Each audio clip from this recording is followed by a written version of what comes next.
বন্দিপুরে আয়োজিত আমাদের পাড়া আমাদের সমাধান ক্যাম্প পরিদর্শন মন্ত্রী শোভনদেব চট্টোপাধ্যায়ের। এই খবরটি নিবেদন করছে স্বামী বিবেকানন্দ ইউনিভার্সিটি, আপনার সন্তানের স্বপ্নের ভবিষ্যৎ গড়ে তোলার একমাত্র সঠিক ঠিকানা। যোগাযোগ 7044086270। বন্দিপুর গ্রাম পঞ্চায়েতের অন্তর্গত বলাগড় প্রাথমিক বিদ্যালয়ে আয়োজিত আমাদের পাড়া আমাদের সমাধান ক্যাম্প পরিদর্শন করলেন খড়দহ বিধানসভার বিধায়ক তথা রাজ্যের কৃষি ও পরিষদীয় মন্ত্রী শোভনদেব চট্টোপাধ্যায়।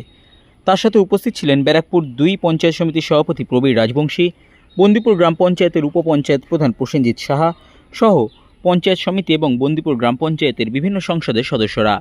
সাধারণ মানুষের সঙ্গে কথা বলেন মন্ত্রী, এছাড়াও কথা বলেন আধিকারিকদের সঙ্গে।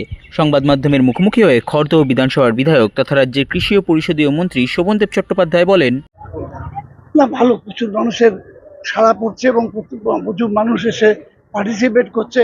শহরেও দেখে এরা অনেক মানুষ এসছে, তারা কথা বলছে, তাদের দাবির কথা জানাচ্ছে। মুখ্যমন্ত্রী এটাই চেয়েছিলেন যে পাড়ায় সামনে বসে লোকে বলুক আমাদের কোথায় কোন অফিসে ছুটতে হবে, একদিন যাবে তারপরে বলবে দাঁড়ান বসুন চা খাচ্ছি, এরকম না। পাড়ায় একদম অফিসারদের নিয়ে এসছেন, এখানে কোনো অফিসার বলতে পারবেন আমি চা খাচ্ছি আপনি পরে আসবেন বলতে পারবেন। স্যার, এই যে 10 লক্ষ টাকা আমাদের খবরে অনেক কমেন্ট আছে নেতাদের হাতে যাবে, এটা একটু পরিষ্কার বলুন। না না, তো কাজ হবে, অফিসাররা কাজ করবে, এস্টিমেট হবে, এস্টিমেট ইমপ্লিমেন্ট হবে। এগুলো যারা যারা সমালোচনা করতে অভ্যস্ত, যারা জীবনে কখনো এই পদ্ধতিতে কাজ করেনি, তাদের এই বলতেই থাকবে। তার জন্য আমাদেরকে এসে আমরা কাজ করবো বলছে।